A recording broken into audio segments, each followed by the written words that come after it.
Voilà, donc que Dieu soit béni. Particulièrement, nous allons voir maintenant ce message glorieux et puissant. Notre roi s'en vient. Alléluia, il s'en vient. Et nous allons lire un passage dans Apocalypse chapitre 19. Apocalypse chapitre 19, à partir du verset 11. Apocalypse 19, verset 11. C'est Jean l'apôtre, donc, qui a une vision et il voit le retour de Jésus. Et il va déclarer, puis je vis le ciel ouvert. Et voici parut un cheval blanc. Celui qui le montait s'appelle fidèle et véritable, et juge et combat avec justice. Ses yeux étaient comme une flamme de feu. Sur sa tête étaient plusieurs diadèmes. Il avait un nom écrit que personne ne connaît si ce n'est lui-même. Et il était revêtu d'un vêtement teint de sang. Son nom est la parole de Dieu. Les armées qui sont dans le ciel le suivaient sur des chevaux blancs, revêtus d'un fin lin blanc pur. De sa bouche sortait une épée aiguë pour frapper les nations. Il les pétera avec une verge de fer, et il foulera la cuve du vin de l'ardente colère du Dieu Tout-Puissant. Il avait sur son vêtement et sur sa cuisse un nom écrit, Roi des rois et Seigneur des seigneurs. Amen. Seigneur, nous voulons te bénir, te glorifier et t'adorer pour ta sainte et puissante parole. Nous te demandons, Seigneur Jésus, que nous puissions la recevoir, non pas comme étant la parole d'un homme, mais ce qu'elle est véritablement. La parole du El Shaddai, du Dieu Tout-Puissant, du Roi des Rois, du Seigneur des Seigneurs, celui qui revient assis sur un étalon blanc, avec puissance et avec une grande gloire. Dans le nom de Jésus, nous demandons ta bénédiction, Seigneur, pour la puissante, pour la gloire de Dieu. Amen et Amen. Et tout le peuple dit Amen. On peut s'asseoir, frères et sœurs. Alléluia. Notre roi s'en vient.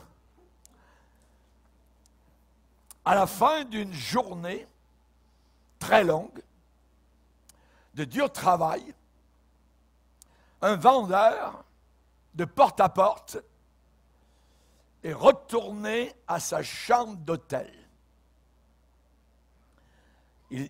C'était tard et il était très fatigué. Dans sa chambre, il s'est assis sur le bord de son lit et il a commencé à enlever l'un de ses souliers. Boum! Ça a fait un bruit sourd. Hop! Soudain, il a pensé en lui-même et il s'est dit, moi, je n'ai pas réfléchi. C'est très tard. Dans la soirée, mon soulier a dû certainement déranger la personne qui est dans la chambre au-dessous de la mienne. Et quand il a enlevé son deuxième soulier, il l'a placé très, très doucement, sans faire aucun bruit, sur le plancher, et il est allé se coucher. Environ 20 minutes plus tard,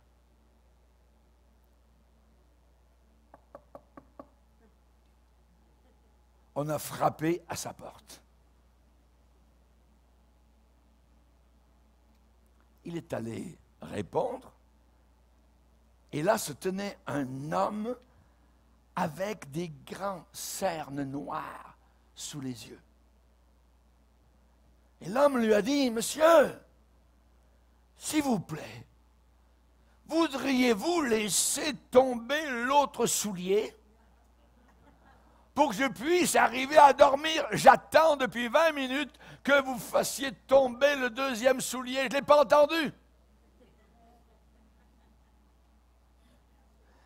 Nous, chrétiens, nous attendons que l'autre soulier tombe. Le deuxième. Jésus-Christ est né à Bethléem. Il a marché sur les rivages poussiéreux de la Galilée. Il a été cloué pieds et mains sur la croix du Calvaire. Il a été enterré et il est monté en haut sur les collines de la gloire. Et il va revenir une deuxième fois. Une deuxième fois. Le deuxième soulier.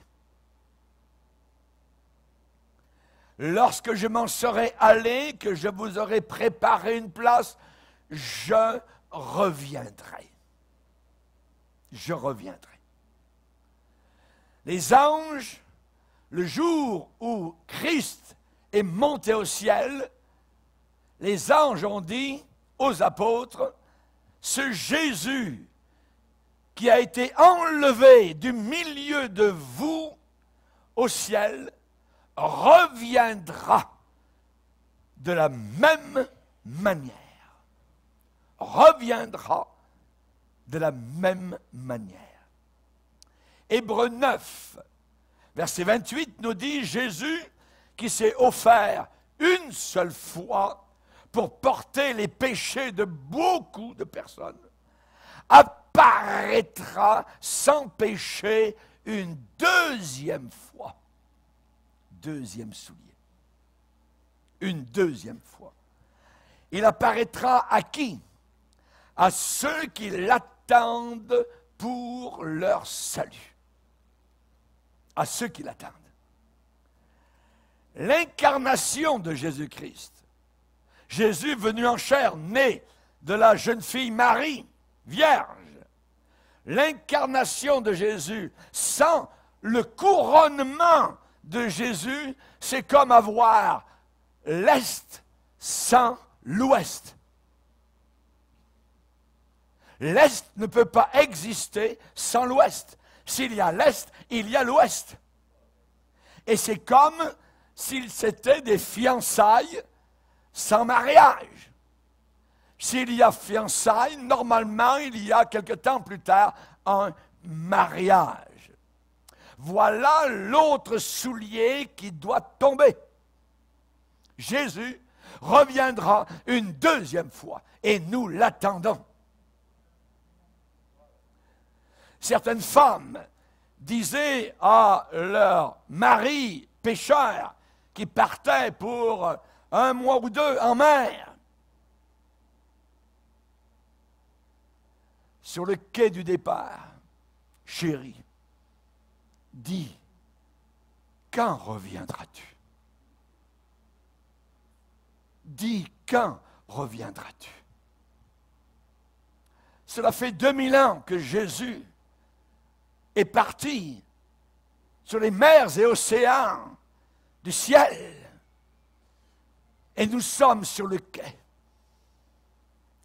Et nous lui disons sans le voir, Jésus, dis, quand reviendras-tu? Quand reviendras-tu? Le deuxième soulier doit tomber. Bientôt, très bientôt, soudainement, dans un avenir très proche, le roi va revenir. Il va s'introduire dans le monde. Nous sommes dans une course de face à face avec le destin. Nous allons directement, comme génération, au-devant d'un affrontement avec le destin. On ne peut pas se permettre d'être ignorant ou d'être même indifférent. On ne peut pas se permettre ça. Beaucoup de gens autour de nous sont très perplexes. Il n'y a jamais eu autant de gens qui ne dormait pas la nuit que dans notre génération. Beaucoup de gens sont perplexes, inquiets et très soucieux. La question qu'ils se posent tous, c'est, en entendant les nouvelles du soir, mais où s'en va notre monde? Ils ont besoin de quelque chose. Ils ont besoin d'entendre la nouvelle bonne, la bonne nouvelle. L'évangélion, l'évangile de gloire. Jésus va revenir. J'ai parlé cette semaine à une de nos chrétiennes et elle a témoigné à quelqu'un et en parlant du retour de Jésus, la première question, êtes-vous chrétienne? La personne a dit, oui, je suis chrétienne. Ah, vous êtes chrétienne? Aujourd'hui, chrétien, ça ne veut plus rien dire grand-chose. Ça peut être catholique, ça peut être mormon, ça peut être témoin de Jéhovah, n'importe quoi. Ouais. Oui, je suis chrétienne. Est-ce que vous avez entendu parler du retour de Jésus? Non. Vous n'avez pas entendu parler que l'Église va être enlevée dans le ciel, soudainement? Non, jamais entendu. Et la chrétienne a commencé à parler de Jésus, à parler de ce que je suis en train de vous enseigner aujourd'hui. Merci Seigneur. Nous pouvons avoir un temps formidable avec des gens soucieux, des gens inquiets, des gens qui ont envie de se suicider. La tristesse nous fait regarder en arrière. Ah, c'était bon dans le passé, c'était mieux. Ça. La tristesse nous fait regarder en arrière. Le souci nous fait regarder autour de nous. Mais qu'est-ce qui se passe, tout ça? On peut changer de sexe comme ça maintenant. On peut, d'homme, on peut devenir une femme. On peut marier deux hommes ensemble. On peut, mais où est-ce qu'on s'en va? Le souci nous fait regarder autour de nous. Et les gens posent la question, mais qui va nous aider? Mais la foi nous fait regarder en haut. Alléluia. Nous regardons en haut. Pourquoi regarder en haut? Parce que c'est de là que Jésus-Christ va revenir. Jésus ne sortira pas de la terre. Il est sorti déjà du tombeau. Et il va revenir d'en haut. Et nos regards doivent être fixés vers le haut. Alléluia. Il va revenir. Est-ce que votre genre de vie, le genre de vie que vous menez, est-il un exemple pour que le monde puisse voir que Jésus va revenir? Est-ce que votre genre de vie que vous menez est un exemple pour que le monde puisse espérer que Jésus va revenir et croire à son retour? La Bible dit et enseigne que la création attend le retour du Seigneur.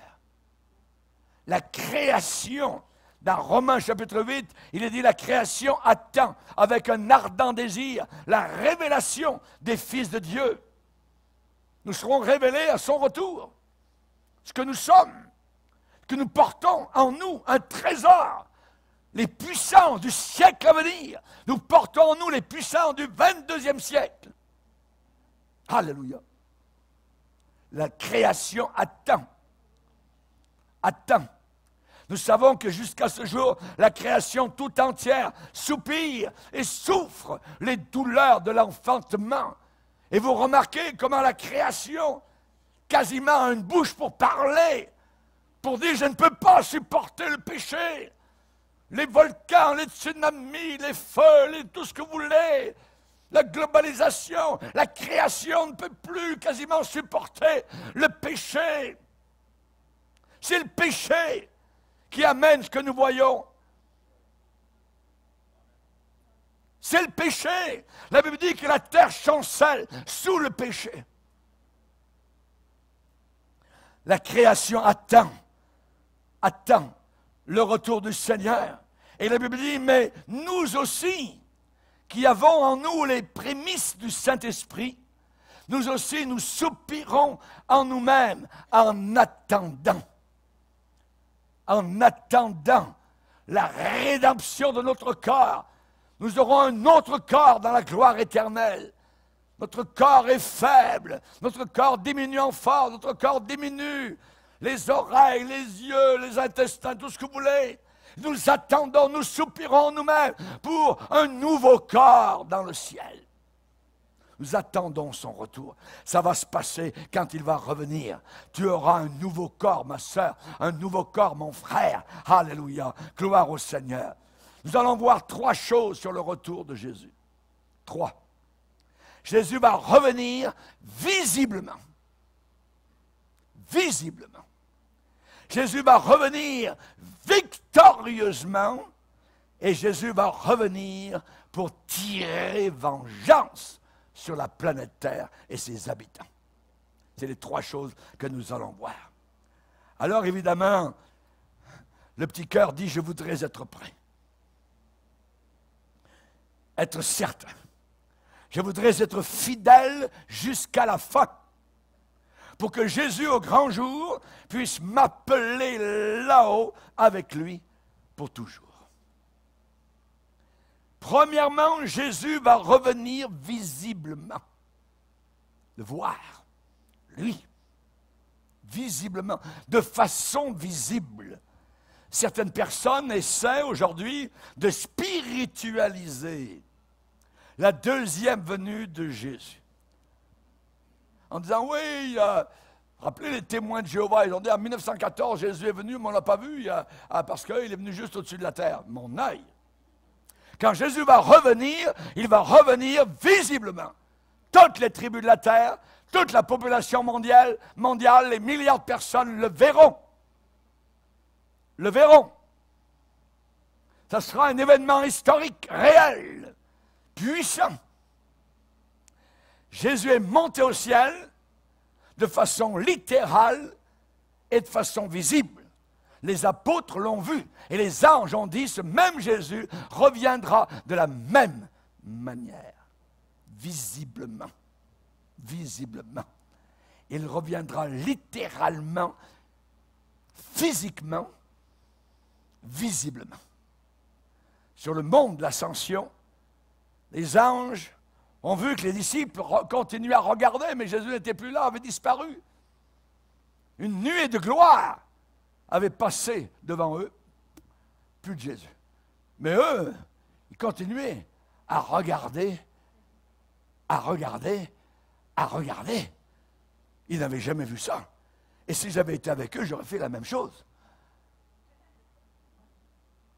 Un instant, Jésus est là, il monte, et l'instant d'après, il n'est plus là. Vous continuez à regarder. Et à ce moment-là, les anges sont apparus. Et ont parlé à ces hommes, bouche bée ouverte, et leur ont dit, « Hommes galiléens, on sait d'où vous êtes, de la Galilée. Hommes galiléens, pourquoi vous arrêtez-vous à regarder vers le ciel? Ce Jésus qui vient d'être enlevé au ciel du milieu de vous reviendra de la même manière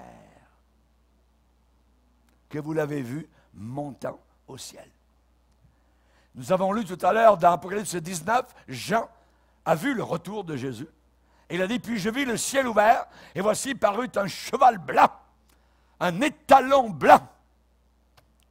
Celui qui le montait s'appelle fidèle et véritable.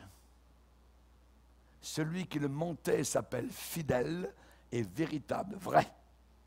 Sur la terre, il a dit, je suis la vérité. Ou bien il nous a dit, raconter des bobards, des mensonges, des demi-vérités, ou bien il a dit la pleine vérité totale. Celui qui monte les talons blancs s'appelle fidèle et véritable. Si Jean a vu Jésus-Christ, vous allez le voir aussi. Alléluia. Vous allez le voir, vous aussi. Cela est certain.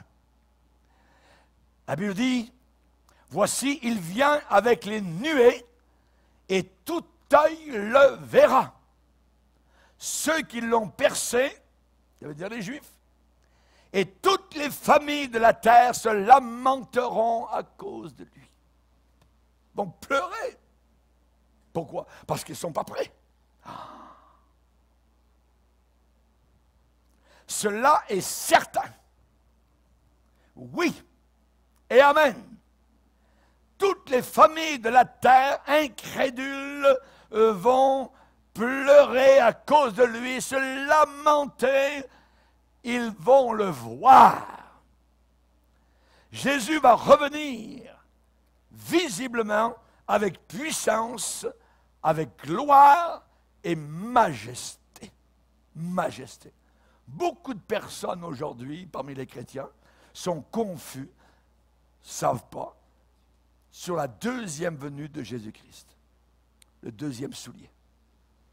Le premier soulier, ils l'ont bien entendu, ils ont bien compris, mais le deuxième, l'apôtre Paul a dit, vous savez bien vous-même que le jour du Seigneur viendra comme un voleur dans la nuit.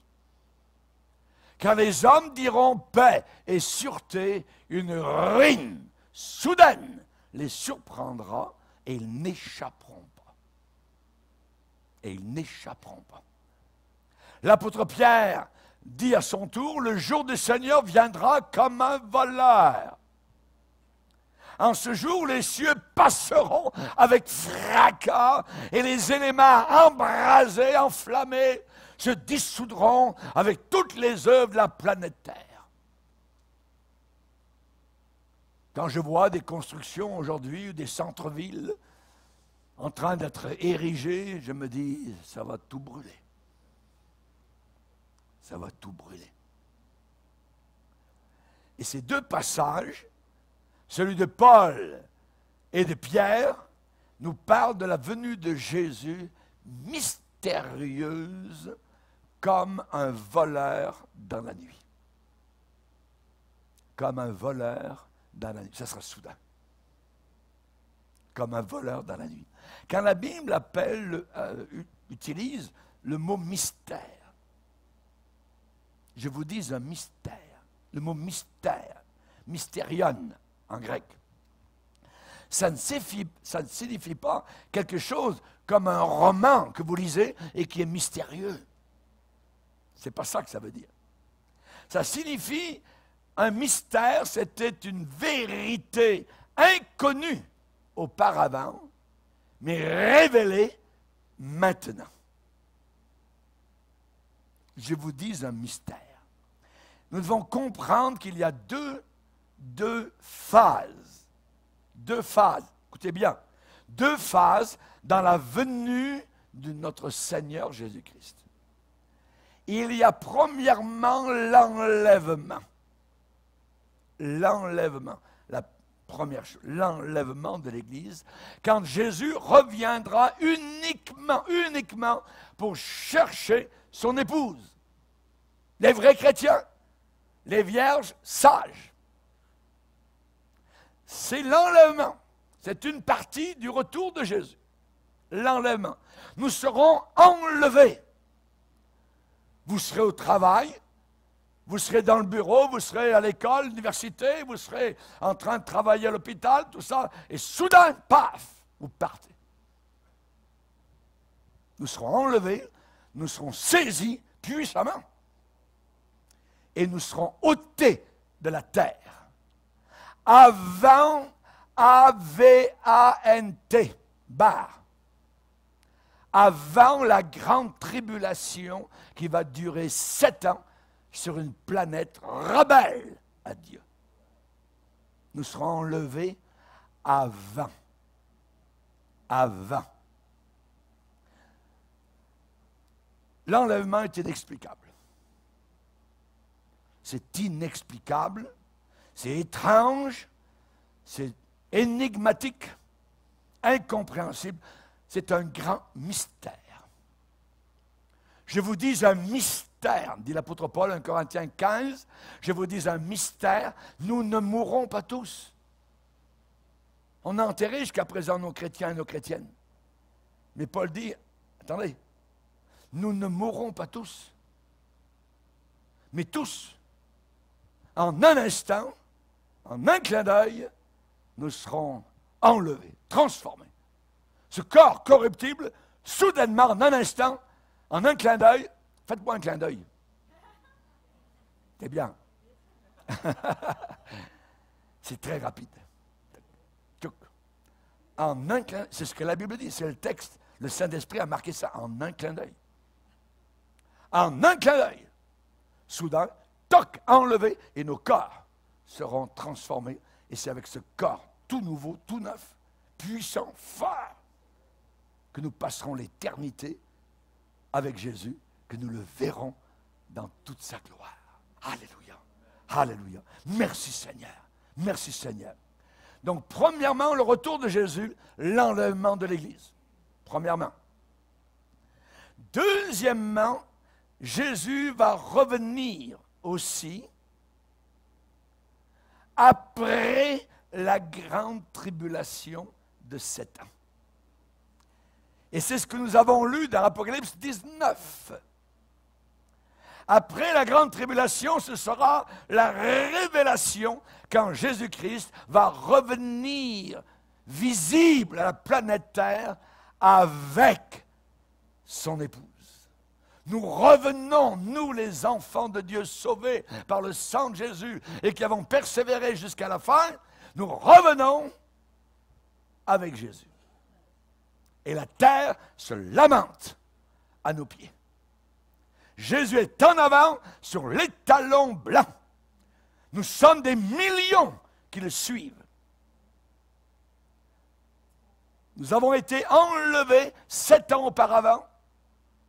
Nous sommes dans le ciel, en train de festoyer, en train de bénir Dieu, en train de manger aux noces de l'agneau. Et le Seigneur nous dit, je vous emmène en voyage de noces. Et on redescend sur la planète Terre, où Christ, par le souffle de sa bouche, anéantit l'Antichrist, établit son règne de fer pendant 1000 ans. Merci Seigneur. Après la grande tribulation, ce sera la révélation quand Jésus va revenir avec son épouse. 7 ans auparavant, il enlève son épouse. Quand il revient ensuite pour être visible, parce que quand il nous enlève, le monde ne le voit pas. Tout ce que le monde reconnaît, c'est qu'on a disparu. Et ça va être un chaos inimaginable. Et c'est là qu'ils sont en train de se préparer maintenant, la globalisation, ainsi de suite. Ils sont en train de préparer ce moment-là où ils pourront prendre le contrôle total de la planète Terre. Parce que ça sera le chaos. Des millions de personnes. Si vous avez juste aux États-Unis d'Amérique 10% environ de chrétiens sauvés, ça fait entre 25 et 30 millions de personnes qui ont disparu. Qui va payer les hypothèques? Qui va payer les banques? Ils ont disparu. Et c'était les meilleurs sujets de tout le pays. Imaginez. Alors, il est dit, quand nous allons revenir, le signe du Fils de l'homme paraîtra dans le ciel, toutes les tribus de la terre se lamenteront, il va revenir avec puissance et une grande gloire. Une grande gloire. On comprend que les gens vont pleurer, se lamenter, tout ça. Aujourd'hui, ils ne veulent rien entendre de Jésus. Oh, c'est ton idée, tout ça, t'es légaliste, t'es trop ci, t'es trop ça. Ouais, ok. La révélation, quand Christ va revenir sur l'étalon blanc, la révélation sera majestueuse, imposante au monde entier, royale, prestigieuse, d'une splendeur magnifique, d'une beauté et d'une grandeur somptueuse. 2 Thessaloniciens, chapitre 2, nous enseigne des choses sur l'enlèvement. Et la Bible appelle cela notre réunion avec lui. Notre réunion avec lui. Notre rassemblement avec lui. Paul parle de l'avènement de notre Seigneur Jésus-Christ. Et Hyménée et Philète, qui étaient des faux prophètes à l'intérieur de l'Église primitive, disaient aux chrétiens et racontaient ici et là que l'enlèvement a eu lieu, la résurrection a déjà eu lieu. À cette époque-là, on n'avait pas les iPhones et ainsi de suite pour communiquer directement. Donc, les nouvelles n'allaient pas très vite, voyez. Et ces faux prophètes travaillaient très fort en disant aux chrétiens, vous attendez Jésus, mais voilà, il est déjà arrivé. Vous ne l'avez pas vu. Comme les témoins de Jéhovah. Jésus est venu en 1914, mais on ne l'a pas vu. Les faux prophètes, Hyménée et Philète, disant que la résurrection est déjà arrivée. Donc nous voyons les fausses doctrines qui se baladaient déjà à cette époque-là. Nous avons besoin aujourd'hui de savoir cela. Une chrétienne de France m'a téléphoné dernièrement, m'a dit, il y a un pasteur qui est passé dans notre église et il a vendu ses livres qu'il avait écrits. Et dans ses livres, ça dit qu'il n'y a pas d'enlèvement et il n'y a pas de retour de Jésus. Voilà les Hyménée et Philète qui sont déjà au travail aujourd'hui. La Bible dit, nous serons tous ensemble enlevés sur des nuées à la rencontre du Seigneur dans les airs. Dans les airs. Ça, c'est l'enlèvement de l'Église. Voyez? Donc, premièrement, Jésus va revenir pour enlever l'Église. Hein? Et deuxièmement, Jésus va aussi revenir avec son Église. Avec son Église. C'est la raison pour laquelle il ne faut pas mêler les deux choses, l'enlèvement et le retour visible de Jésus. Alors, l'enlèvement, c'est invisible. Nous partons. Personne sur la planète Terre voit ce qui s'est passé. Il constate seulement notre disparition soudaine. Tandis que au retour de Jésus, à la fin de la grande tribulation, là, le monde entier le voit, mais nous sommes avec lui. Nous sommes derrière le cheval blanc. Alléluia. Merci Seigneur. Jésus va revenir avec son Église. Jean a dit, les armées qui sont dans le ciel, c'est moi, c'est toi, mon frère, ma soeur, les soldats de Jésus. Les armées qui sont dans le ciel le suivaient sur des chevaux blancs. Ah, je n'ai jamais monté à cheval, mais tu vas l'apprendre. Il y a des chevaux dans le ciel. Les armées qui sont dans le ciel le suivaient sur des chevaux blancs, revêtus d'un fin lin blanc et pur. Qui sont ces armées? Voyez?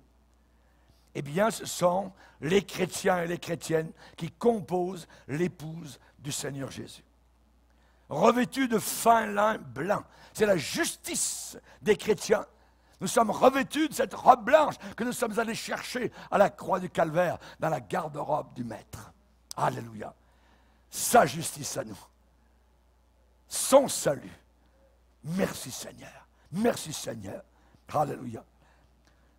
L'enlèvement, par exemple, il n'y a absolument rien d'écrit sur l'enlèvement dans tout l'Ancien Testament. Aucun des prophètes de l'Ancien Testament, des écrivains, Jérémie, Ésaïe, Abraham, personne n'a su cela. Ça a été révélé uniquement dans le Nouveau Testament. Uniquement dans le Nouveau Testament, on nous parle de l'enlèvement. Vous serez enlevés. Harpazo en grec. Harpazo, ça signifie saisi avec force. Notre Dieu est tout-puissant. Si Dieu est capable de maintenir des millions de tonnes d'eau dans les airs, il est capable de te faire monter. Et tu vas rester dans les airs. Et tu ne pèses pas une tonne, heureusement. Notre Dieu est un Dieu de gloire. Alléluia. Quand le Seigneur m'appellera, je lui répondrai. Quand le Seigneur m'appellera, j'entendrai. Quand le Seigneur m'appellera, je lui répondrai. Je serai prêt à entendre mon nom. Hé, Raymond, viens ici. Peut-être qu'il dira, viens ici. Il connaît toutes les langues. Il nous appellera par notre nom. À ce moment-là, je serai prêt. Ah oui, je serai prêt à entendre mon nom. Si mon cœur est droit, quand il m'appellera, si mon cœur est droit, j'entendrai. Si mon cœur est droit, quand il m'appellera, je serai prêt à entendre mon nom. Alléluia. Zachée descend. Il connaissait son nom. Jésus. Les prophètes de l'Ancien Testament ne disent absolument rien et ne connaissaient rien du tout sur l'enlèvement de l'Église. C'était un mystère. Un mystère qui nous a été révélé uniquement dans le Nouveau Testament. Je vous dis un mystère. Nous ne mourrons pas tous, mais tous en un instant, nous serons changés. Afin que ce corps corruptible revête l'incorruptibilité. Apprenez ce mot, incorruptibilité. Vous pouvez répéter après moi, incorruptibilité. Amen, vous l'avez. Amen. Merci Seigneur. On aura un corps incorruptible, sans aucun défaut. Des yeux qui verront, je dirais, qui perceront. Alléluia, je dirais, c'est un mystère. Mais nous, ça nous a été révélé. Ce sont des choses que l'œil n'a pas vues. Des choses qui ne sont pas montées au cœur de l'homme, que l'oreille n'a pas entendues. Mais ce sont des choses que Dieu nous a révélées. Révéler, ça veut dire dévoiler. Dieu nous a révélé cela. Lorsqu'il y a inauguration, par exemple, d'un monument, un nouveau monument, pendant des semaines, il y a comme les ouvriers mettent un voile, une grande couverture dessus et autour. Et le jour de l'inauguration, il y a dévoilement. On enlève donc la couverture, on enlève pour voir donc ce qui a été préparé, soit une statue, soit donc un monument à quelqu'un, pour donc être révélé. C'est révélé ce jour-là. Et à l'enlèvement, il y aura la révélation de ce que nous sommes. Fils de Dieu, fille de Dieu. Pour l'instant, vous marchez dans la rue, vous allez à l'épicerie, il n'y a pas de différence. Les gens ne vous reconnaissent pas comme étant des fils de Dieu, particulièrement, mais il y aura un jour une révélation, un dévoilement. Comment est ta lampe? Ta lampe. Les vierges sages, les vierges folles, toutes avaient une lampe. Il y avait certaines qui avaient la lampe vide et d'autres qui avaient la lampe pleine d'huile. L'huile représente le Saint-Esprit. Être rempli du Saint-Esprit. Je vous dis un mystère. Nous ne mourrons pas tous. Mais tous en un instant, en un clin d'œil. La trompette sonnera, les morts ressusciteront. Incorruptibles. Et nous serons changés. Je comprends que le clin d'œil, c'est le mouvement le plus rapide de tout notre corps. C'est le mouvement le plus rapide de tout notre corps. Toc, en un clin d'œil. Soudain. Il va revenir très, très vite. Très, très rapidement en tant qu'époux. Au milieu de la nuit, on cria, voici l'époux, allez à sa rencontre. Ça sera soudain. Au milieu de la nuit. Autour de nous, la nuit est en train de s'épaissir. L'obscurité. Des ténèbres. En plein milieu de la nuit, paf, voici l'époux. Allez à sa rencontre. Harpazo, saisi, choc, on monte dans la gloire. Et on reste avec Jésus pour toujours. Ainsi, nous serons toujours avec le Seigneur. Ainsi, nous serons toujours avec le Seigneur. C'est consolant. C'est fortifiant. C'est encourageant. Merci Seigneur. Alléluia. Gloire à Dieu. Non seulement il va revenir avec une très grande rapidité, mais il va revenir de façon souveraine, comme roi. King. Ce n'est pas Elvis Presley le king, c'est Jésus. Amen. Alléluia. Il va revenir comme roi, afin de vous donner, à vous qui êtes attristés, du repos avec nous, lorsque Jésus apparaîtra du ciel avec les anges de sa puissance, au milieu d'une flamme de feu, pour punir ceux qui ne connaissent pas Dieu et ceux qui n'obéissent pas à l'Évangile. Ces gens-là auront pour châtiment une ruine éternelle, loin du Seigneur, loin du Seigneur, et de la gloire de sa force, lorsqu'il viendra pour être en ce jour-là glorifié par ses saints, admiré par tous ceux qui auront cru, car notre témoignage auprès de vous a été cru. Quel glorieux jour ce sera. Quel glorieux jour ce sera. Pour l'arrivée soudaine de l'enlèvement, j'aimerais vous dire que nous n'attendons pas aucun signe particulier. Les chrétiens disent, ah oui, il y a des signes, mais pour l'enlèvement, il n'y a aucun signe à attendre. S'il y a des signes, c'est pour le retour de Jésus en gloire quand nous reviendrons avec lui. Des signes qui concernent la grande tribulation. Pas nous. Pourquoi? Parce que déjà, dès le 1er siècle, les chrétiens se saluaient et disaient « Maranatha ». Il revient. Ils l'attendaient au 1er siècle parce qu'ils n'attendaient pas, ils ne regardaient pas des signes. Nous n'attendons pas l'Antéchrist, nous attendons le Christ. Il y a des chrétiens qui attendent l'Antéchrist jusqu'à ce qu'on ait vu paraître l'Antéchrist. Ah ouais, quand est-ce qu'il va venir? Donc, Jésus ne reviendra pas avant. Jamais de la vie. Jamais de la vie. Nous attendons le Christ, voyez. Quand l'Antéchrist paraîtra, que la Bible dit qu'il faut avoir vu la venue de l'Antéchrist, on parle de la venue de Jésus à la fin de la grande tribulation. Pas à l'enlèvement. Pas à l'enlèvement. Donc, Jésus peut revenir à n'importe quel moment, cette semaine. Chaque fois que je viens ici, je me dis, ça peut être la dernière fois. Chaque fois que nous prenons la Sainte Seine, nous devons nous dire, c'est peut-être la dernière fois. Jusqu'à ce qu'il revienne, rappelez-vous. Jusqu'à ce qu'il revienne. Et si on nie cela, c'est une hérésie. Par exemple, la sœur qui m'a dit que dans son église, il y avait un itinérant, un pseudo-pasteur qui avait écrit un livre en disant, dans ce livre, l'enlèvement, ça n'existe pas, le retour de Jésus, non, c'est un hérétique. C'est une hérésie. Aujourd'hui, vous devez faire très attention aux livres. Dans les librairies chrétiennes, il y a toutes sortes de poubelles aujourd'hui. Toutes sortes de poubelles. Quand je suis arrivé en Suisse, dernièrement, le pasteur m'a emmené dans son église et il y avait une table de livres. C'était assez grand, il y avait toutes sortes de livres. Il dit, pasteur, il dit, il y a toutes sortes de livres ici, là.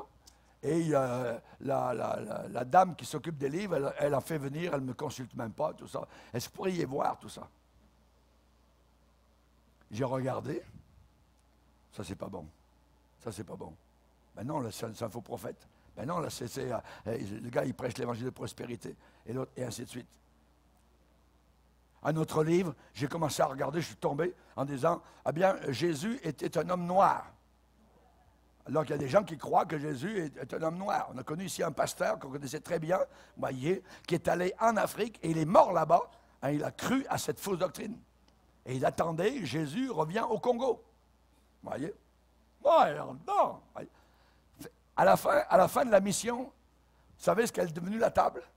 Elle a disparu. Il a dit, pasteur, ça suffit. Vous voyez, on va enlever tout ça. On va enlever tout ça, on va se tenir juste à la parole de Dieu. À la parole de Dieu. Merci Seigneur. Nous devons faire très attention aujourd'hui à tout ce qui est lu, tout ce qui est écouté, par Internet, par ci, puis l'autre là-bas, il a une révélation, puis l'autre, il était en prison, mais le Seigneur lui est apparu, puis à la fin de son témoignage, il dit, mais je remercie Marie parce qu'elle m'a vraiment aidé. Ah, mais vous auriez cru que c'était un vrai chrétien, mais finalement, si vous l'écoutez jusqu'au bout, vous vous rendez compte que c'était un catholique. Pas sauvé. Nous devons faire très attention. Jésus a dit que personne ne vous séduise. Vous séduisent, au point de séduire même les élus. Ça veut dire que ça pousse très fort. Satan sait que son temps est court. Et c'est un séducteur depuis Genèse, chapitre 3. Et là, nous avons aujourd'hui devant nous donc la plus grande prophétie, je dirais, de tous les temps, déclarée par le plus grand prédicateur prophétique de tous les temps. Et voici donc ce qu'il avait à dire, particulièrement sur le retour imminent donc du Seigneur Jésus-Christ. Qu'est-ce qu'il a dit en personne? Il a dit, alors le signe du Fils de l'homme paraîtra dans le ciel, toutes les tribus de la terre se lamenteront et elles verront le Fils de l'homme venant sur les nuées du ciel avec puissance et une grande gloire. Et une grande gloire. Il savait ce qu'il disait. Quand il a dit qu'il ressusciterait 3 jours après, est-ce qu'il est ressuscité 2 jours après ou 4 jours après? Ou 1 mois après? 3 jours. Il avait dit 3 jours avant sa mort. Et les gars, je vais ressusciter 3 jours après. Jésus dit ici qu'il va revenir en gloire. Alors, moi, je veux être derrière sur mon cheval. Alléluia. Gloire au Seigneur. Avec mon nouveau corps. Alléluia. Gloire à Dieu. Quel chevauché! Quel chevauché! Alléluia. Vous serez satisfaits, vous qui vivez de l'injustice, vous qui êtes malades, vous qui souffrez, vous qui pleurez, vous qui avez été rejetés. Alors vous serez satisfaits au plus haut point parce que vous êtes aimés de Jésus. Alléluia. Alléluia. Gloire au Seigneur. Merci Seigneur. Nous n'attendons pas, je dirais, la tribulation, la grande tribulation. Non. Nous n'attendons pas l'Antichrist. Nous attendons Jésus le Christ. Jésus le Christ. Car Dieu ne nous a pas destinés à la colère. Cette période de 7 ans sera la colère de Dieu sur la planète Terre. Quand vous voyez tout ce qui est enseigné à nos étudiants universitaires aujourd'hui, c'est toute la poubelle. On leur demande durant l'année d'avoir des relations sexuelles avec les filles, ainsi de suite, de changer de sexe, ainsi de suite. Est-ce que ça ne mérite pas une fessée? Ils vont l'avoir, la fessée. Ils vont l'avoir. Mais Dieu, pour nous, ne nous a pas destinés à la colère, mais à l'acquisition du salut par notre Seigneur Jésus-Christ. C'est pourquoi exhortez-vous réciproquement, édifiez-vous les uns les autres, comme en réalité vous le faites. La grande tribulation qui va arriver sur la planète Terre, après, A-P-R-E, accent grave, S, après, voyez, eh bien, la grande tribulation sera une époque où Dieu va déverser sa grande colère. Sa grande colère sur les inconvertis, sur les païens. Et Dieu a promis de nous garder en dehors de cette époque affreuse et terrible. Je peux vous dire comment une fausse doctrine a une attraction. Nous avons ici dans l'Église un monsieur, il y a quelques années, qui voulait savoir ce que j'enseignais sur la grande tribulation.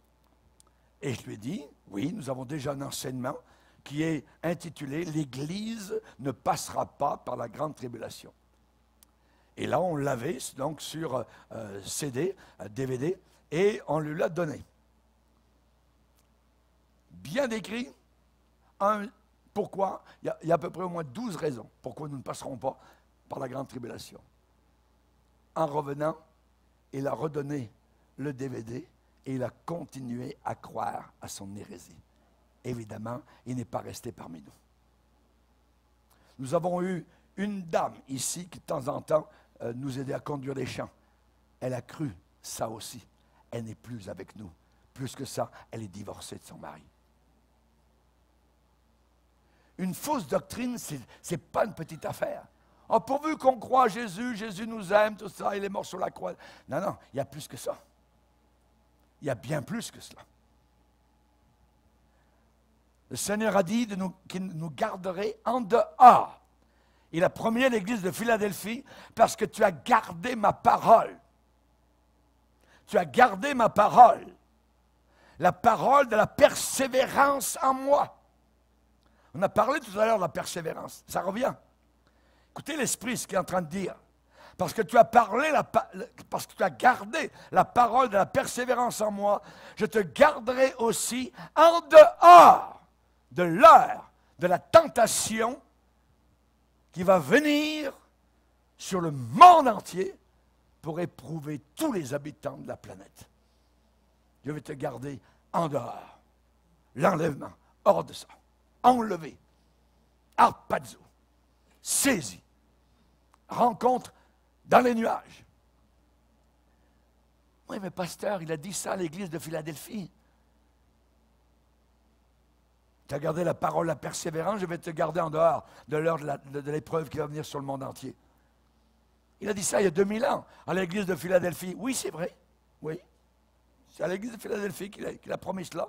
Mais cependant, regardez à la fin du même passage, à l'église de Philadelphie, que celui qui a des oreilles entende ce que l'Esprit dit à qui? Aux églises. Aux églises, c'est pour toutes les églises. Toutes les églises, voyez. Ce que Dieu a dit à l'église de Philadelphie, il nous le dit aussi à nous. À nous. Dans l'Ancien Testament, nous avons l'exemple où Dieu a déversé sa colère sur la terre et il a épargné son peuple. Rappelez-vous les 10 plaies d'Égypte. Il y avait des ténèbres dans toute l'Égypte, mais il y avait de la lumière chez le peuple d'Israël. Dieu sait faire la différence. Et il a dit, vous verrez de nouveau la différence entre celui qui sert Dieu et celui qui ne le sert pas. Nous, on va monter au ciel et eux vont rester sur la terre. Et en plus, après, ils vont aller en enfer. Dieu a placé Noé dans l'arche avant qu'arrive le déluge. Avant. A-V-A-N-T. Avant. Dieu a fait sortir Lot de Sodome et Gomorrhe. Avant. A-V-A-N-T. Que le feu et le soufre ne tombent sur Sodome. Les anges ont dit, on ne peut rien faire tant que tu n'es pas sorti. Mais une fois que nous serons sortis de la planète Terre, je peux vous dire que ça va être terrible sur cette planète. Que Dieu continue à nous garder, il revient. Nous attendons le Sauveur glorieux. D'un cœur joyeux, rempli de confiance, il va régner sur la terre et les cieux dans le beau jour de notre délivrance. Oui, voir mon Sauveur face à face. Baissons nos têtes et prions.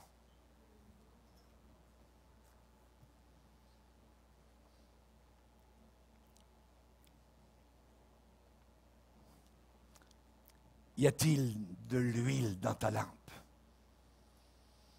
Quelle est ta vie de prière? En quoi consiste-t-elle? Quelle est ta lecture de la Bible? Qu'as-tu lu dans la Bible la semaine passée? Seigneur, nous sommes devant toi. Et nous savons que tu reviens si vite, si rapidement, comme un voleur. Nous te demandons, Seigneur Jésus, que ton Église, vaillante, militante, ait de l'huile qui remplit cette lampe, qui brille dans un lieu obscur, jusqu'à ce que le jour vienne apparaître et que l'étoile du matin se lève dans nos cœurs.